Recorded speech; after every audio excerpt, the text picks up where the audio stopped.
Salut à tous, on se retrouve aujourd'hui pour parler du Paris Saint-Germain ce dimanche 5 octobre et on commence directement avec le programme de l'équipe bien évidemment. Donc sur ce mois d'octobre, donc là le match contre le Barça bien sûr a déjà été joué, mais aujourd'hui le 5, il y a match les gars, c'est ce soir 20h45, déplacement du côté de Lille, ça sera une très belle affiche bien sûr pour le Paris Saint-Germain. Et dès demain les gars c'est la trêve internationale, donc finir au mieux bien évidemment cette semaine qui a bien commencé avec la victoire du côté de Barcelone.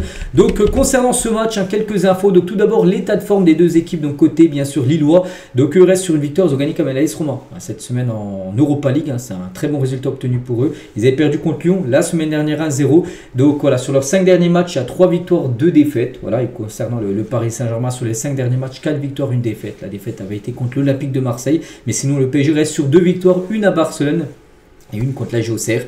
Donc voilà, c'est bien sûr, c'est une affiche de toute façon à chaque saison ce Lille Paris Saint-Germain. Et concernant les dernières confrontations entre les deux équipes, donc la saison dernière le Paris Saint-Germain, donc en mars ça avait été la réception de Lille, il y a eu une victoire 4-1 et au match aller le PSG s'est imposé 3-1, il y a eu 2 victoires la saison dernière, même l'année encore avant Paris avait gagné 3-1 et un match nul 1 partout. On se souvient même du 7-1 en 2022, ça avait été le 21 août 2022, la victoire 7-1 du Paris Saint-Germain à Lille. On verra si ce soir il y aura le même résultat, mais oui, on se dit que le PSG peut en passer pas mal bien sûr à Lille si Paris bien sûr joue comme il le fait depuis quelques temps. On verra, mais objectif bien sûr que ça soit 7-1 ou 1-0, c'est de prendre les 3 points ce soir du côté du LOSC. Et concernant toujours ce match, l'arbitre principal sera Benoît Bastien, cet arbitre les gars, donc la conférence de presse qui a eu lieu hier bien sûr, et ce match ce soir sera diffusé à 20h45 sur la chaîne Ligue 1+. On continue les gars, on va parler maintenant de la trêve internationale parce que dès la fin du match ce soir, la plupart des joueurs, enfin peut-être demain lundi, partiront en sélection pour la plupart.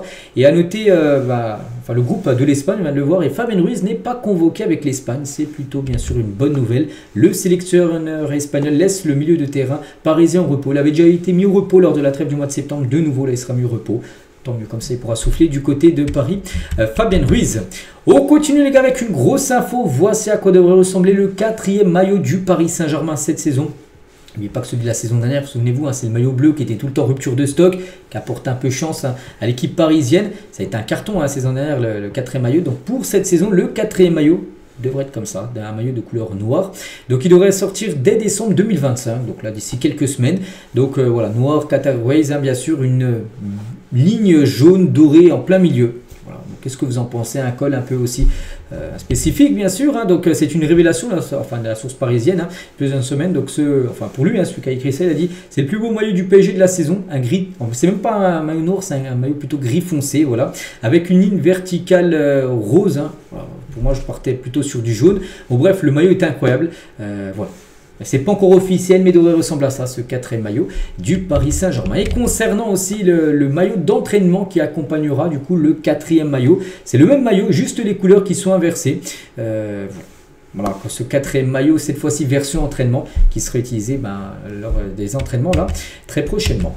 Bref, on continue, on va parler de la Ligue 1 et de la France bien sûr, parce que la France consolide sa 5e place au coefficient UEFA sur la période 2021-2026, parce que vous savez que l'indice UEFA c'est sur les 5 dernières années, et là vu que la semaine était plutôt bonne, donc le PSG s'est imposé, mais aussi les autres clubs français, il y en a quelques victoires, comme Marseille qui s'est également imposé, il y a Lyon aussi, Lille aussi qui s'est imposé dans différentes coupes d'Europe.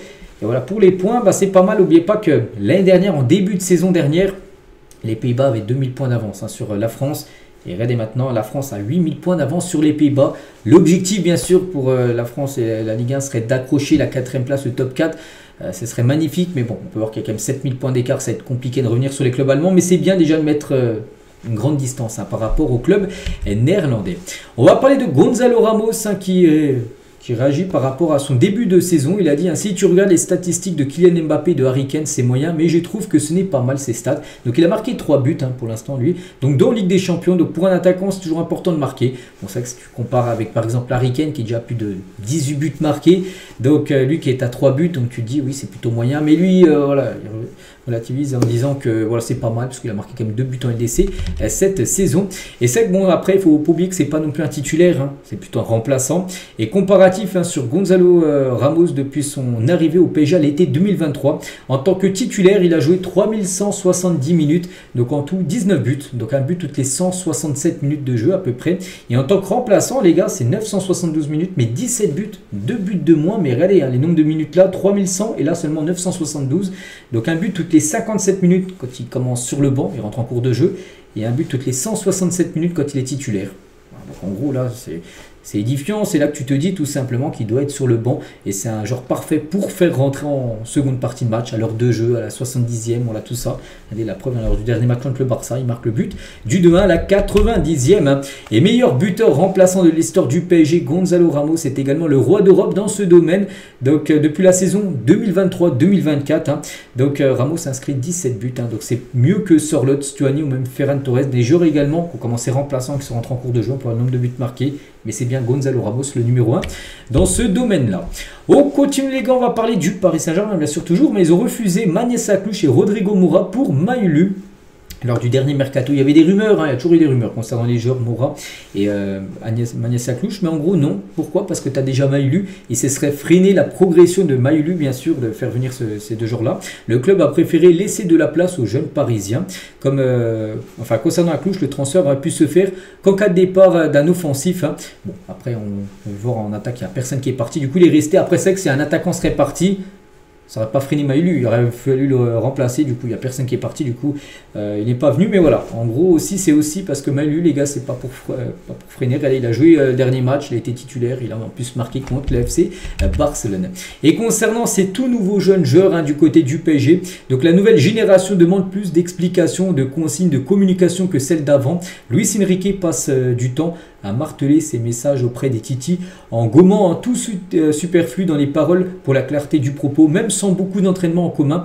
Les préceptes hein, sont assimilés par tous, explique un proche du club. Hein, voilà, donc c'est vrai que dans certains clubs, les gars, même si tu es jeune, tout ça, tu as un don, enfin tu es bon, tu joues pas. Hein, dans beaucoup de clubs, mais au PSG, voilà, Luis Enrique, il aime miser sur la jeunesse et ça se voit, les gars, avec du Maïlu titulaire, du Mbaye, les gars, qui a été titulaire. Hein, il aurait pu mettre Kanguini, titulaire contre le Barça, il a préféré Mbaye.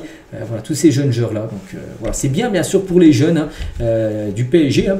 Et Luis Enrique, donc pédagogue aussi dans l'explication de ses choix, c'est qu'il a la main bien sûr sur son groupe. Hein. Des remplaçants au cadre, hein, tous répètent la même chose à leur entourage professionnel. Si on ne court pas, si on ne respecte pas ces consignes, on sort. Voilà, parce que lui, il veut des joueurs qui ne mentent pas, qui mouillent le maillot du côté du PSG, parce qu'on sait qu'à l'époque, bon, on va pas revenir sur les joueurs, mais vous savez, sur certains joueurs qu'on pense, hein, voilà, ils ne faisaient pas les efforts, ça ne mouillait pas le maillot.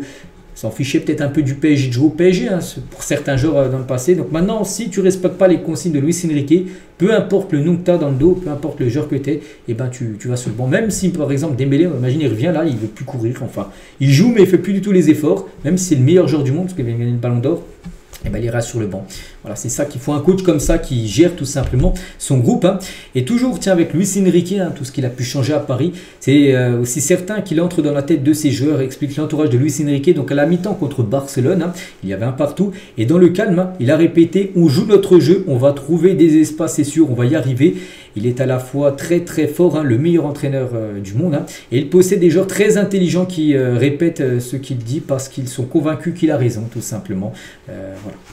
Tellement qu'il est bon, bien sûr, Luis Enrique. Et un salarié du club, hein, il n'y a pas de tricheur dans ce staff. Hein, il y a une volonté de se renouveler, d'apporter autre chose. Et Luis Enrique leur met la pression là-dessus parce que Luis Enrique, bien sûr, il est très exigeant envers ses joueurs, mais aussi envers son staff.